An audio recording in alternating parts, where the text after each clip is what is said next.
Bismillahirrahmanirrahim. Assalamualaikum warahmatullahi wabarakatuh. Alhamdulillahirabbil alamin wa bihi nasta'in wassalatu wassalamu ala asyrafil anbiya'i wal mursalin wa ala alihi wa sahbihi ajmain.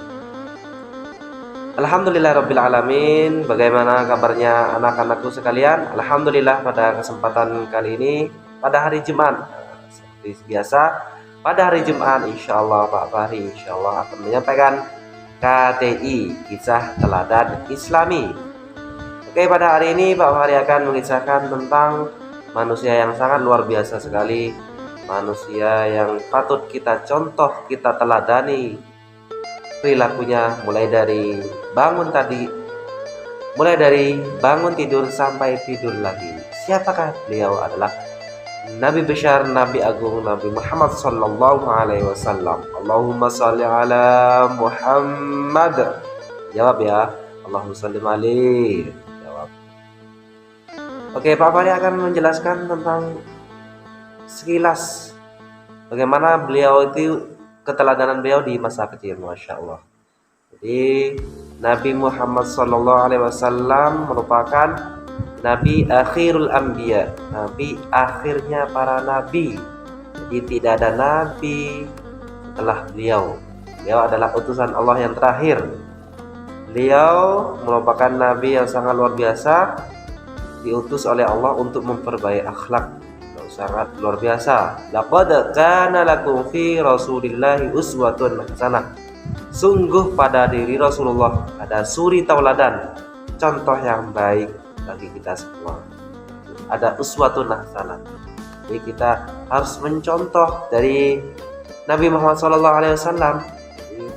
Nabi Muhammad SAW ini sejak kecil sudah yatim.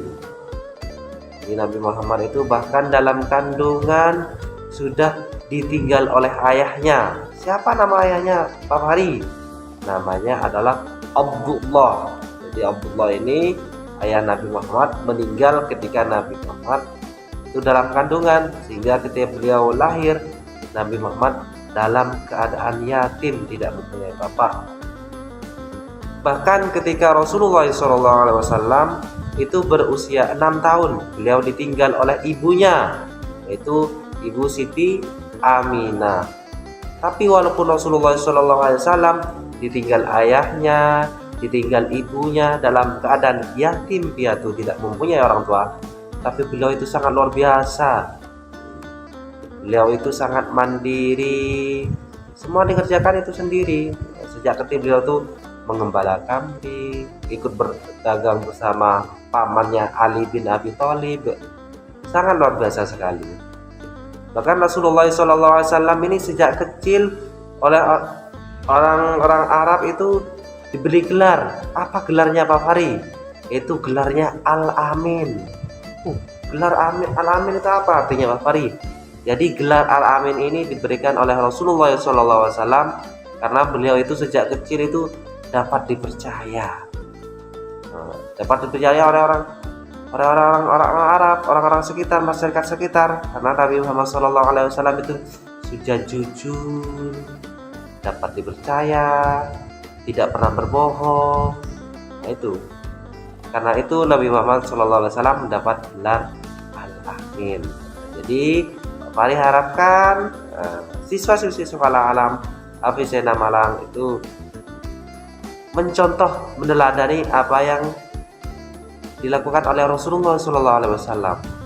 Jadi kita itu tidak boleh berbohong kepada siapapun, kepada mama, kepada papa, kepada keluarga di rumah, bapak, ibu, guru, harus jujur, tidak boleh berbohong. Karena Nabi Muhammad mengajarkan kita dari kecil harus berkata benar.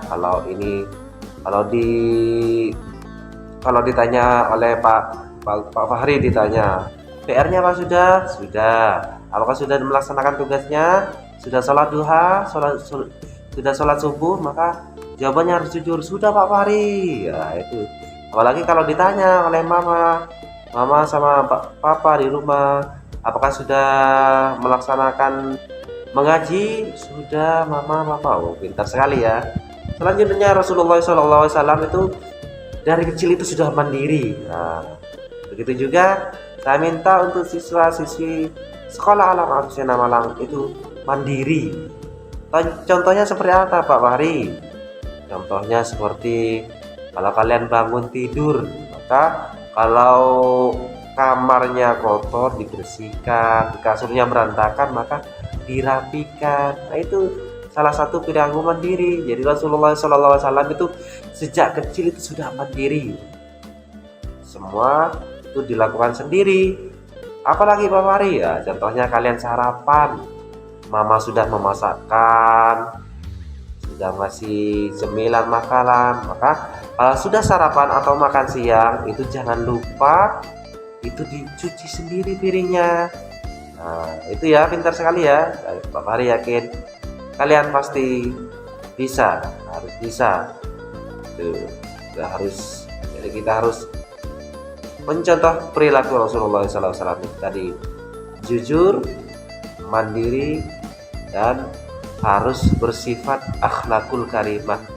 Jadi karena Rasulullah SAW itu kepada siapapun itu selalu berakhlak dengan baik, bertutur kata dengan baik kepada orang tua, kepada yang lebih muda, itu kepada pun termasuk kepada guru. Nah, itu harus berkata terbaik ya. Kalau kita di sekolah Alam Absena Malang, terima kasih, mohon maaf, mohon doa restu. Nah, itu harus diucapkan dengan setulus hati, tidak hanya mengatakan dengan mulut tapi dengan setulus hati.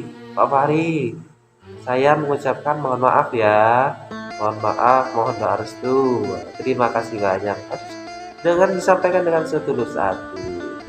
Begitu juga kepada orang tua, kalau sudah dimasakkan, kalau sudah persiapkan untuk belajar, harus diucapkan terima kasih mama, mohon maaf, mohon restu, doakan saya menjadi anak yang soleh, solehah, bermanfaat di dunia wal akhirah.